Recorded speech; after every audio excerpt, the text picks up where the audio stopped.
Oi pessoal, tudo bem? Vamos aqui tirar dúvida com vocês, né? Do material complementar do nono ano.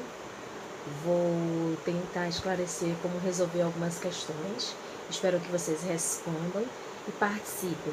Não se deixem adormecer, anestesiar nesse período de quarentena não, tá certo? Vamos lá? Vamos lá tirar as dúvidas? Bom, inicialmente, na primeira questão, ele pergunta: o texto dialoga com o leitor, se dirige a ele? Transcreva. Primeiro, transcrever é copiar um trecho em que você percebe que o autor do texto está conversando com você, ou seja, o leitor está estabelecendo um diálogo, certo? E aí ele pergunta isso. Na segunda questão, ele pergunta o que é a mansão Woodstop citada no segundo parágrafo do texto. É justamente um único local referente à residência. Então, o que você vai escrever? Residência, casa, certo? O que você achar que se refira a um espaço habitado. Ponto.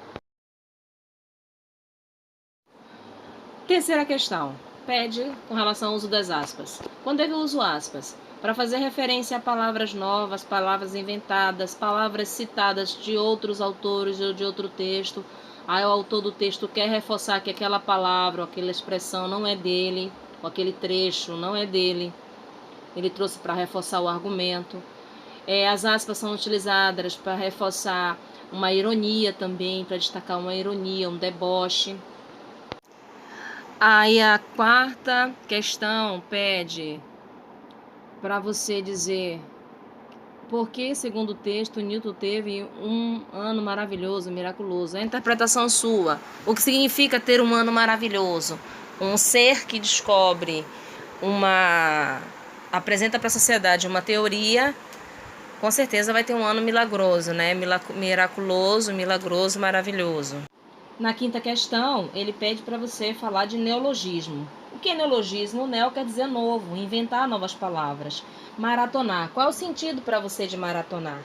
Bem, pense aí. Vocês inventam, nós inventamos. Sextou, quarentei, linkar, linkei, printei. São todas palavras novas que nós enquadramos, damos novos sentidos ou às vezes sentidos muito relacionados com o sentido original da palavra, né? Da origem da palavra. Então, pense um pouco no sentido de maratonar. O que é maratona? Se você não souber, é interessante usar o celular para pesquisar na internet.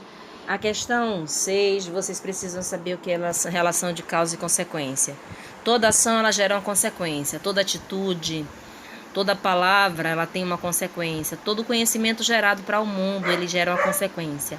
Vá lá no texto e veja qual foi a consequência ou as consequências que essa descoberta de Newton trouxe para a sociedade. Já a questão 7 pede para que você transcreva. Transcrever é nada mais, nada menos do que copiar, recortar do trecho, né? Não é cortar o texto. Você vai olhar de um ponto ao outro que marca a ideia que ele precisa, que ele pede, a informação que é solicitada. A questão 8 pede para você reler o último parágrafo. Já ia falar parágrafo, meu Deus do céu. Cebolinha aqui agora. MDC, Material Didático Carioca. Há uma explicação sobre habilidades exigidas para essa questão. Sabendo que a peça foi apresentada pela primeira vez em 26 de dezembro de 1606, com a presença do rei James I, é bem possível que ele a tenha escrito naquele ano ou no ano anterior, enquanto enfrentava o isolamento social longe dos palcos. A questão A pergunta: a que se refere os termos destacados? A peça é a peça de Shakespeare. Você vai ver qual é o nome dessa peça. Tá lá nesse parágrafo, certo? No último. E a B pergunta: que expressão indica que os fatos não eram uma certeza? Termos que indicam dúvidas. O ou aí. Naquele ano ou no outro ano. Qual é o ano certo? É um ano anterior ao ano dito, ao ano que está sendo relatada a informação? Expressões que vocês podem marcar certamente, provavelmente, em algum momento neste ano, são termos que dão ideias de dúvida, então vocês têm que buscar essas pistas no texto.